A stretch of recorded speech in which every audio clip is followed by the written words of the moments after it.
Hello, my name is David Waite. My counselling organisation is called Enjoy Life Counselling Outlook. This session is about meditation, and I run this regularly in various areas, and there's a series of 3 that I run. The first session will be an hour, talking about theory of the mind, theory of emotions, and theory of meditation. And the second hour I run in the following week, and that is to learn the practice of meditation. And on the third hour in the third week, we'll talk about a type of mindfulness, a very specific type of mindfulness, and reinforce the concept of meditation, how important it is to do this on a daily basis.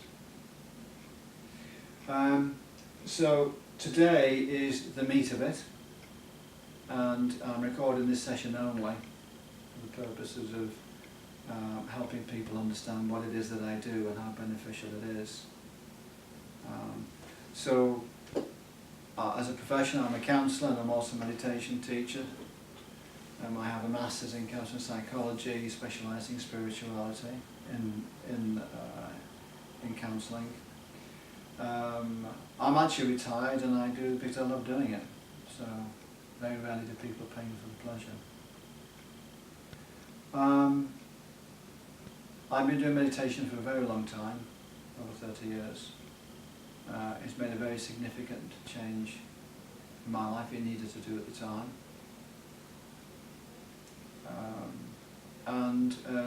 Over the years it's continued to support and help me, and really to change the way I think into a very positive way.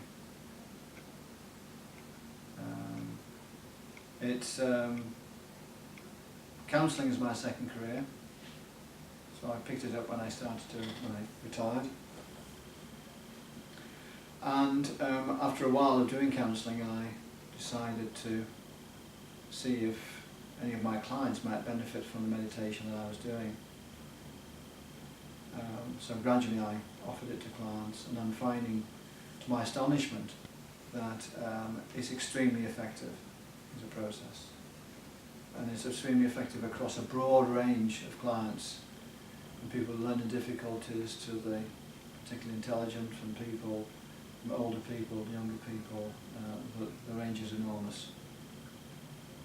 And the results are enormous too, really. And I want to explain why I believe that the results are so powerful.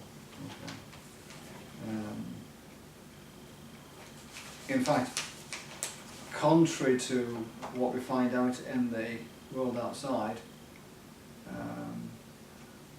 meditation actually is very, very simple indeed to teach and to do. There are lots of people out there who would make great efforts and courses, etc. out of it. And there is room for that, but the basic process of doing the meditation is something which I teach in the space of 10 minutes. And that's all that we will need for the rest of life. Okay. I do have that add-on in the third session, which is very useful, but it is a small mutation to the original type. So, the course, when I advertise my course, I say that meditation can transform your life. When people appear on the course, I tell them, actually, now you're on the course, meditation will transform your life. But all you have to do is do it. And it certainly transformed mine. So, the bit that I want to do now and explain is some of the theory around how we are, why we're unhappy, and what can make us happy. So I often ask clients, do they know what the meaning of psychology is? And certainly a doctor of psychology told me that it meant the study of the mind and behaviour, which is what appears in the dictionary. Study is correct, Greek word logia, or logos rather, any word which has an extended meaning, study and find. The behaviour bit, I have no issues with that. But the psychology bit I do, because the word psyche actually comes from the Greek soul, it's not mind. The mind in Greek is phren, as in schizophrenia. So psychologists, psychiatrists, etc. say they're studying the mind, but the root of their practice comes from the soul. And that's really where I come in, and that's where counsellors come in. Okay. So my background is engineering, and engineers transmit information generally by drawings, and words too, but drawings are essential. So I'm instinctive to do drawings. So I'm not very good at drawing, but I am okay at doing diagrams. And indeed, you're going to see here that my drawing leaves a little bit desired in terms of perfect circles, but the diagram concept of a circle is perfectly valid. I have this one behind me because it's slightly more circular than the one I'll actually be using on here, and a bit cleaner.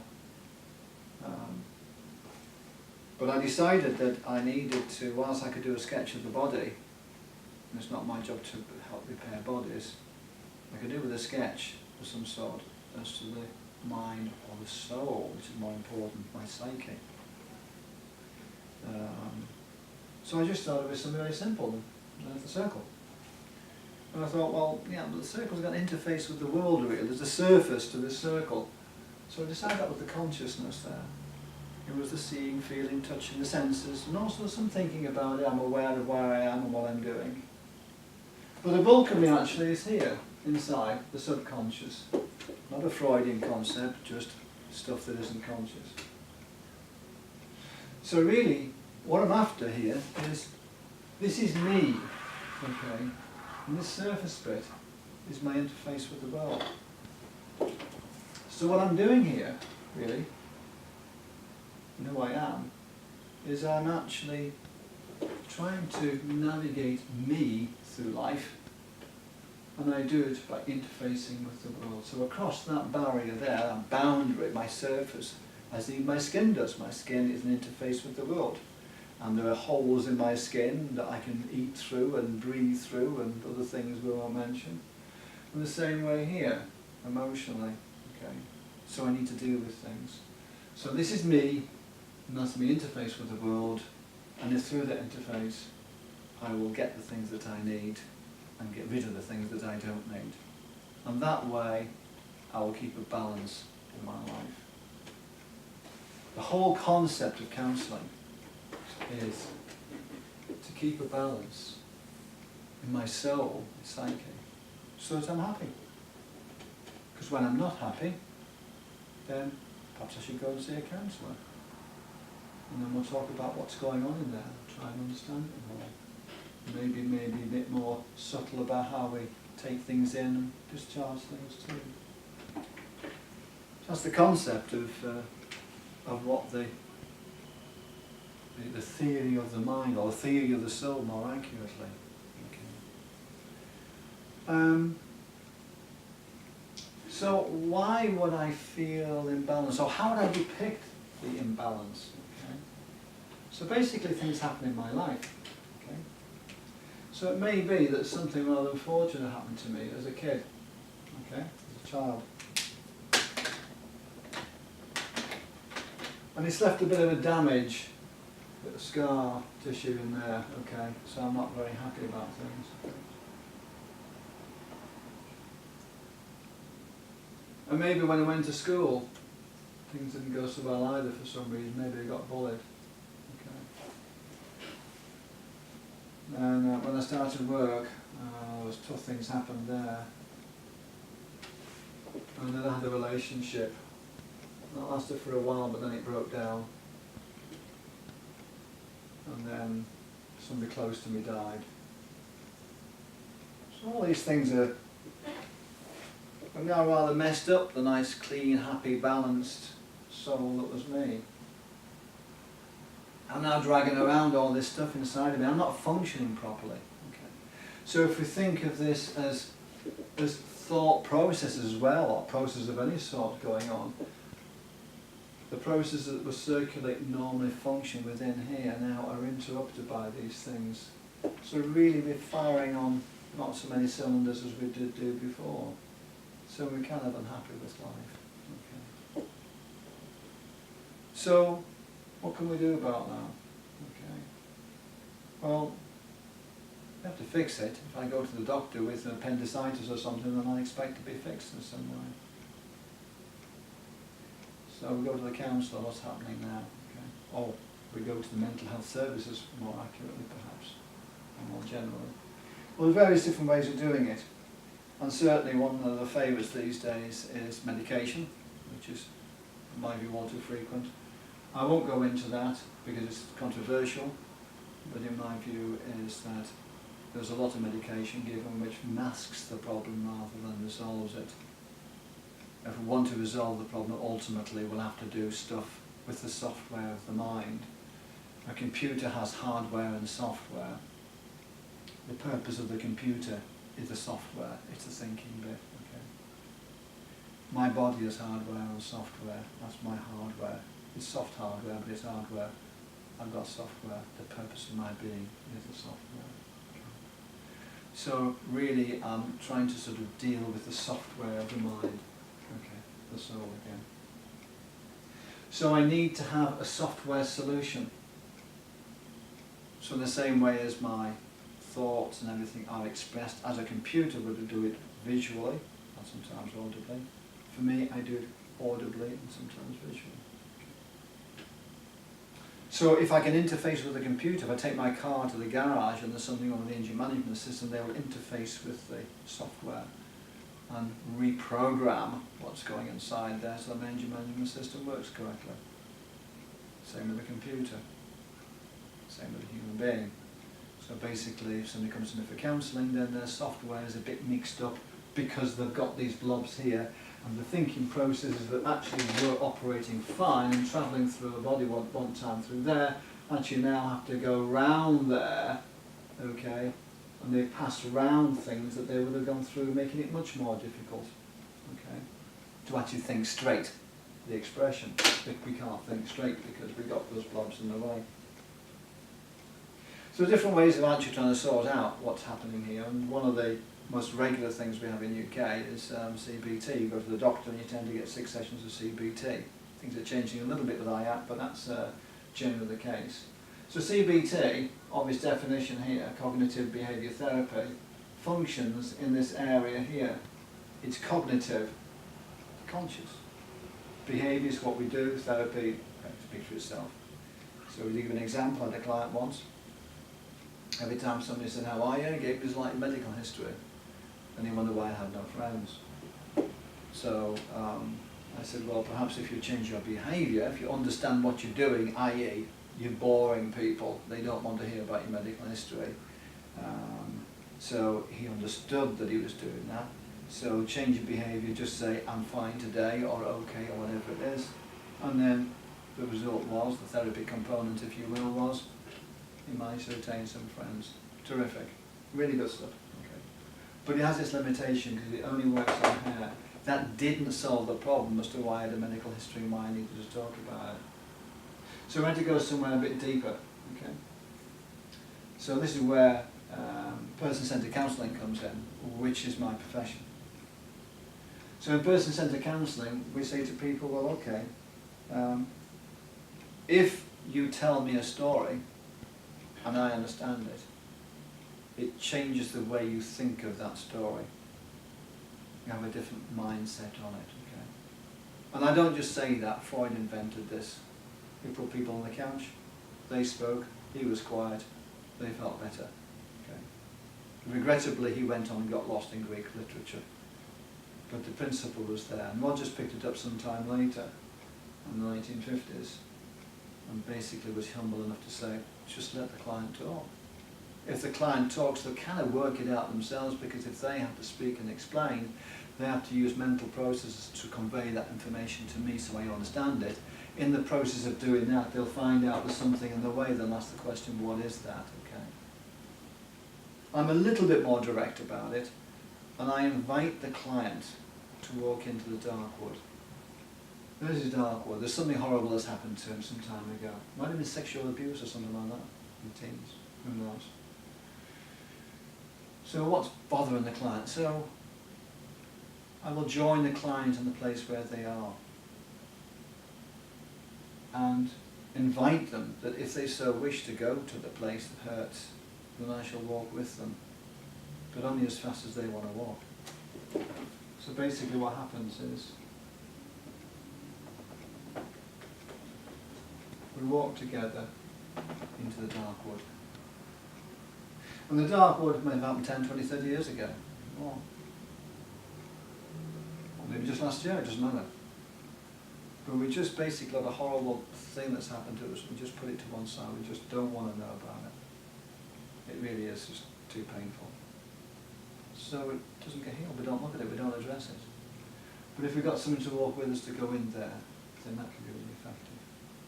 So, client, we, whatever, we walk into the dark wood, and the client thinks, actually, you know, this isn't as dark as I thought it was.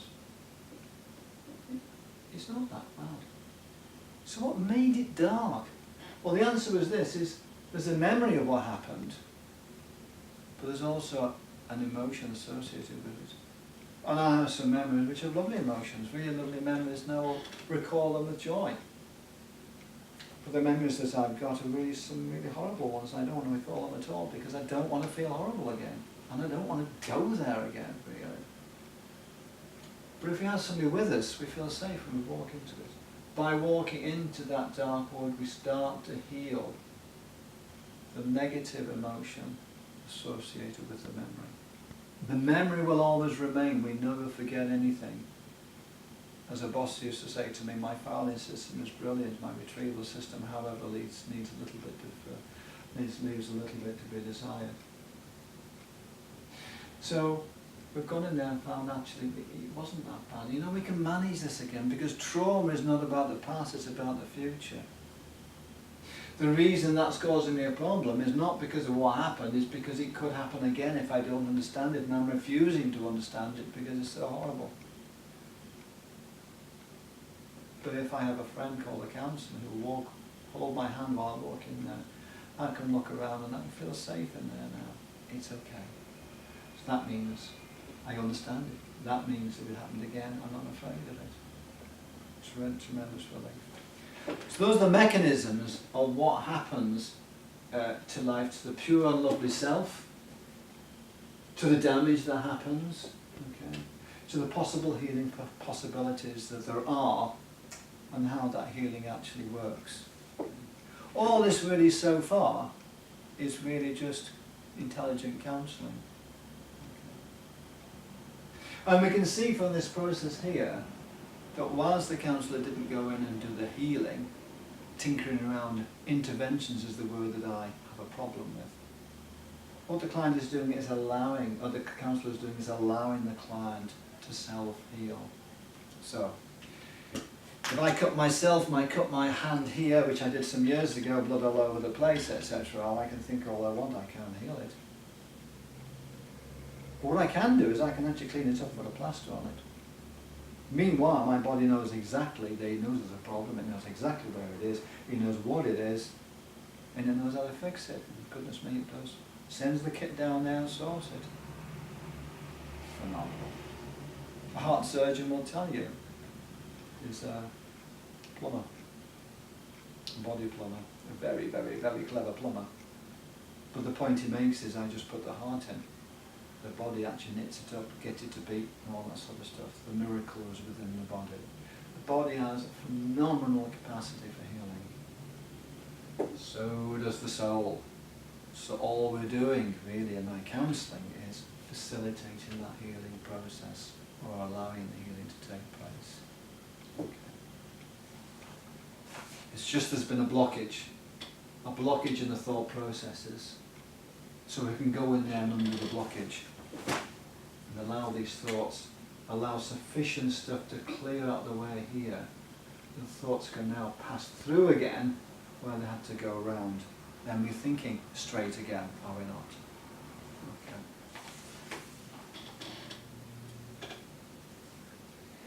So far, so counselling. Okay. Let's now look at the next method of healing as I referred to and the purpose of this talk, and that is meditation. So we have the CBT, we have the PCC, the person-centered counselling. The meditation doesn't mess. Straight into the middle. Okay. So what's in the middle? As a scientist, engineer, if I draw a circle, our first question to ask is, what's in the middle? Various different answers from clients. The person I was always meant to be before this rubbish happened. That's one. Place of perfect peace. The world is buzzing around, whirling around. In the centre there's still peace. Place of infinite power. Wow. There's never met a client who didn't say, when I ask them the question, have you ever been through something and you come out the other side and say, how on earth did they get through that? So we always have resource beyond what we actually think we have. And that's a good place for it to come from. So that's a great way of thinking. And the meditation goes right to that spot there. Okay. So it doesn't mess with what you're doing. It doesn't mess with how you're feeling. It goes right to the centre and says, well, let's fix it from there. And the incredible thing it does. In the 60s, there was talk about LSD and how we would try and get to the inner place here, below the age of 3. Again, we remember stuff, but we can't retrieve it. So how on earth are we actually going to actually solve problems by this method, or even this method, when they're stuck in there and not accessible? I'm convinced that meditation can go into there, because the meditation doesn't ask what the problem is. Here, my body didn't ask, how did you get hurt? It just found the problem and fixed it. The meditation goes in there and just fixes it. Okay. And don't believe me, because all I'm telling you is a model of what I say. You actually do it, and then you understand, actually that model does depict what we saw, what's happening to me. Okay. So we do the meditation, and it augments the middle, it feeds into the middle, and it seems to radiate out, and it seems to start to sort of heal a bit. It's in the same way if I have multiple injuries in my body. My body will have to decide which one it's going to fix first. Get on with it, does it? Really? Provided I'm fixable, then it'll crack on with it and try and fix it all. So I allow the body to do that, and that's what's happening here basically in the meditation. As we do the meditation, it starts to heal things gradually. It builds the centre up and makes it stronger. It builds that place whereby we said, that was the person I was always meant to be. It builds the peace inside of us and makes us more confident. And it finds resources we never thought we'd have. So it's really powerful stuff. Okay. So that's the theory. Okay.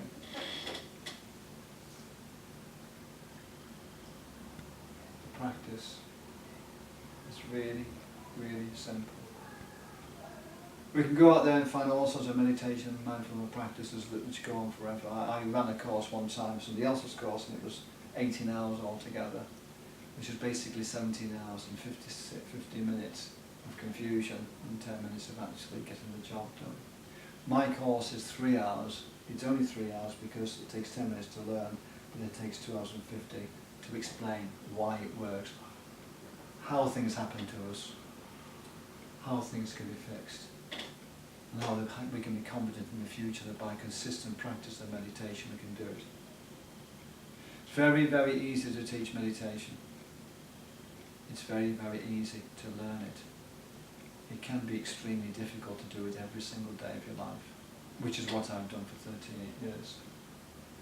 I did it originally because I had to do it. I was not a happy bunny and I needed to do something. Now I am happy but I do it because I love improving. The smile on my face gets broader every day. I just enjoy life more and more. So as I get older, I'm getting younger, which is a lovely thing to do. You still go up mountains, cycle a bike, do all the great things that I always ever have done. But this is magic and it's wonderful, and I am constantly augmented by the delights of seeing sick people, people who are really unhappy, becoming happy again. And all this really is the motivation to say that when you've learnt this, do it every day. And I talk about how that might be done. Okay? And I will at the end of this session give you a taster. I always do it first thing in the morning because that's the way I was taught. Some people find that difficult, so they do it last thing at night. So first thing in the morning sets you up for the day. Great. Last thing at night sets your mind for sleep. You sleep better, and it works, people tell me. It works for me too. You can do it on a day. Normally it's 20 minutes. You can do that twice a day. That's fine. I do 20 minutes one a day, then I do other things as well. Because I need my spiritual food. In the morning I have physical toast on breakfast. By lunchtime it's gone. I need something more to eat. It's done its job, that's fine. I've eaten the toast. It's the same toast I've eaten for the last 30 odd years, 40, 50 years, whatever. It's a piece of bread, it's toasted, and I stick some marmalade in it, whatever, marmalade. Nothing different. But it does the same miracle of keeping my body going. So the cleverness is not outside, but inside. I also need spiritual food every day. The strapline of my college was, we all need to love and be loved. Every day. Okay. So I need that every day. So I have my spiritual food, which is meditation. But there's something a bit different about meditation. Because the meditation never runs out. Every time I do a meditation, it builds just a little bit on there. It just never goes away again. It always keeps on building. It's cumulative. It's cumulative. I say to some people, well, I go into prisons and I say to them, well, you know, have you had breakfast today? And they said, yes, okay, obviously I have. I've eaten today. We go through this rigmarole. And I say, okay, so you need to eat so many times a day to keep yourself going and keep your body alive, but what keeps you happy? Not here might be the answer, but I had a visit, or I had a phone call, or I was on a course. So okay, that's fine. That's not every day, that's a bit spasmodic, isn't it? So if you ate with the frequency with which if you had spiritual food, so if you ate with that level of frequency, okay, the visit which made me feel better, the time out which made me feel better, the phone call which made me feel better, that's the thing that makes us happy. So being happy is what it's about. So if we actually ate with the frequency with which we had that spiritual input, the joy input, we would probably die of starvation fairly shortly. So that's why it's really important to have this daily practice, and have a daily practice we're totally confident in and will continue to make us feel better as time goes on. So that's why the meditation needs to be done every day. And the ruling very simply is this: eat, sleep, meditate, the rest. Why? I need to eat and sleep to keep my body going. Body for eating, and sleep is keeping my mind sorted out. But the meditation is to keep my soul stable, emotional and balanced. Okay, all this balance going on. Everything else will fall into place. Because if we don't get those three, if we don't eat properly, if we don't sleep properly, if we don't attend to our spiritual food, other things will go wrong.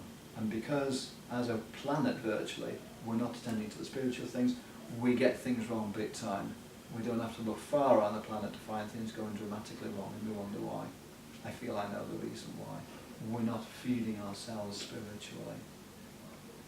But bringing it down to the individual, I've never met an individual that didn't want more peace in their lives. And that feeds peace. And how do we get it? We just take 20 minutes out every day. I normally teach people about a 10-minute thing, and then the next time I meet them we go to 20 minutes. Children I go from 5 to 10 normally. Either way, it's very important just to do it, and it is so utterly simple a process. Okay. So I ask people to think about time of day it's going to work for them, work out how to do it. We do it in the vertical mode, okay? No interruptions. So the meta rules are: keep yourself quiet, safe, uninterrupted, thrown off everything. But the meditation rule, there's only one. Because any more than one, we're cluttering up the mind. We don't want to be in the mind. We want to be here. So the rule very simply is this: when I notice a thought in my head, I go to the breathing. Why the breathing? Well, it's the only auto system in the body that we're constantly aware of. We might be constantly aware of the pulse, but not many people are. But most people will know that they're breathing. Okay? And it happens, it's very reliable. You know, it's never let me down once in all of my life. Because if it did, I wouldn't be here. It's a phenomenally reliable thing. And it goes to the heart of the body, really. And we're trying to go to the heart of the soul. So when I notice a thought, I go to that simple heart thing. I just go to the breathing. And that's all I have to remember. I'm not trying to focus on the breathing. I'm not trying to not think. I'm not trying to do anything at all. I simply, when I notice I'm thinking, I go to the breathing. I may daydream for 15 or 20 minutes. Just go to the breathing. I may have to go to the breathing all the time. I just keep thinking and realising I'm just making a difference. I like climbing mountains. When I climb up a mountain, I do a simple process. One foot on the other. It is a totally unconnected concept to being on the top of a mountain. I don't want to think about being on top of a mountain. A, because I'll just be frustrated, and B, is I might get there and find the view is gone because it's raining or cloudy. So the process is very simple. I just simply put one foot in front of the other. That's dead simple. So for us, we may want peace. We may want all these other things I've mentioned to you. But the simple process is utterly unconnected with it. When I notice I'm thinking, I go to the breathing. No trying to do anything. We never get better at it. My physical toast is the same now as it always has been. My spiritual toast is the same as it always has been. Okay. And that's all we ever need to know. So what I'm going to do now, okay, is we're going to do a little demonstration. We're going to do the 10 minutes I promised. Let's have a look here. We can see here that a thought will come up to the mind here. It'll be in the subconscious, and all of a sudden it'll appear, and we'll become aware of it. And we realise, and we're thinking away then, all of a sudden we realise we're thinking. We go down to the breathing. And a minute later, off we go again. There's another thought comes up. We don't know where, we can't stop it. We're thinking, back to the breathing. And that's the way the mind works. We can't stop it. We can't stop the mind from thinking. Don't even try. But when I notice I'm thinking, I go to the breathing. When you do it, you'll get it. It's so simple. So I think we have enough of the theory now. We'll do some practice. What I'll do now for the purpose of the video is I'll go through the whole of the routine that I do for an introduction, which is a body awareness meditation, which is very conventional. And then I'll introduce and bring you into the breathing meditation. I will do that just for a minute. Otherwise you're going to be sat there looking fairly bored, and I will be bored as well. And then I'll complete that, and then just maybe speak for a few minutes afterwards. Okay? So if all you people out there are ready, okay. Then if you want to practice, then you can follow me. So I'm sitting here, upright in my chair. It's important for the body vertical. I've got my feet on the floor. I've got my hands resting on my knees. I'm sorry if you can't see all that in the video. Now I'm going to shut my eyes. I'm going to talk through the body. And I suggest that you follow me in a quiet place, without interruption. So I notice my feet and the weight of my feet on the ground. And I can feel my shoes. If I move my feet just slightly, I can feel my calf muscles. I can feel my thigh muscles and the weight of my body on the chair.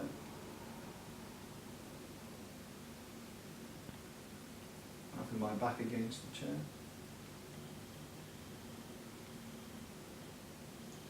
I feel my stomach muscles supporting my body.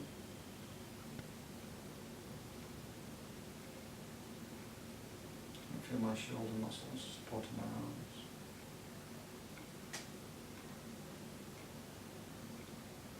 I feel my arms resting by my side.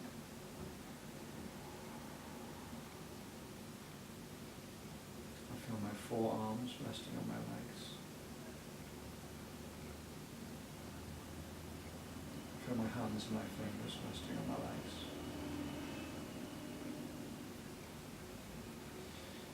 I feel my neck muscles supporting my head. I feel my facial muscles.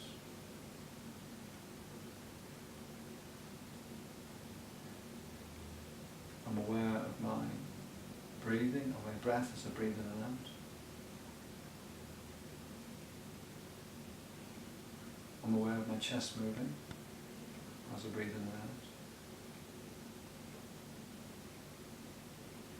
And sometimes I breathe deeply, and sometimes it's shallow. Sometimes it's quick, sometimes it's slow. My body knows exactly how much air it needs, so I trust it completely.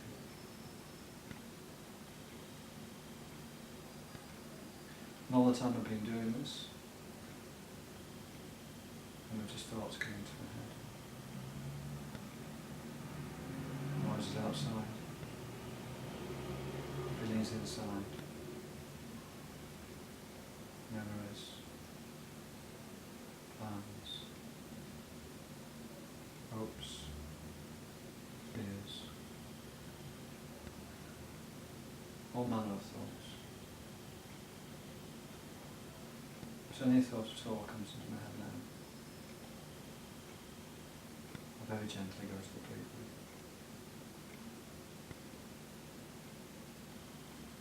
And a little while later I'll notice there's another thought. So very gently go to the breathing. And I'll do this for a few minutes in silence. And just say when you're finished.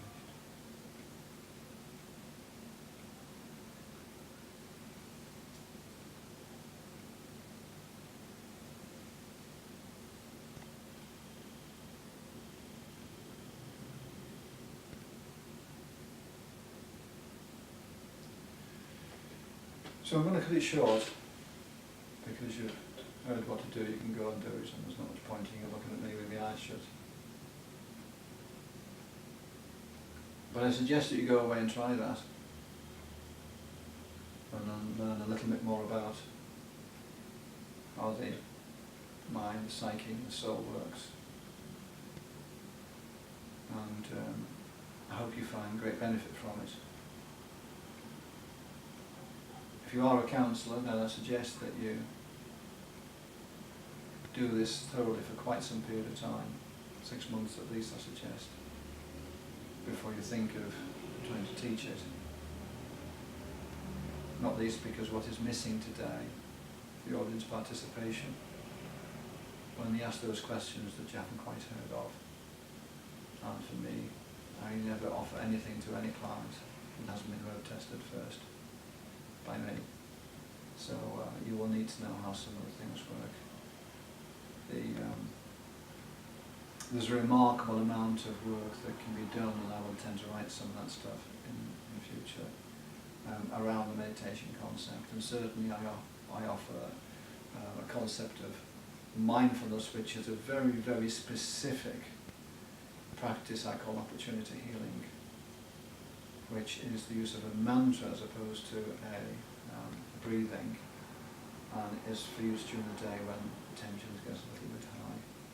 That is also a very powerful process indeed, and augments the original. Beyond that, no further learning is required, other than, as I say, the concepts of developing what it is that this process will teach us. For instance, here, the idea of catharsis, the idea that thoughts come around the blobs as if there, and they can be healed, and then we can think straight again. Lots and lots of stuff like this, which when we think on, can actually prove really, really useful in understanding the way that our own lives move, and the way that other people's lives move too. So I hope that's been really useful to you. Thank you for listening.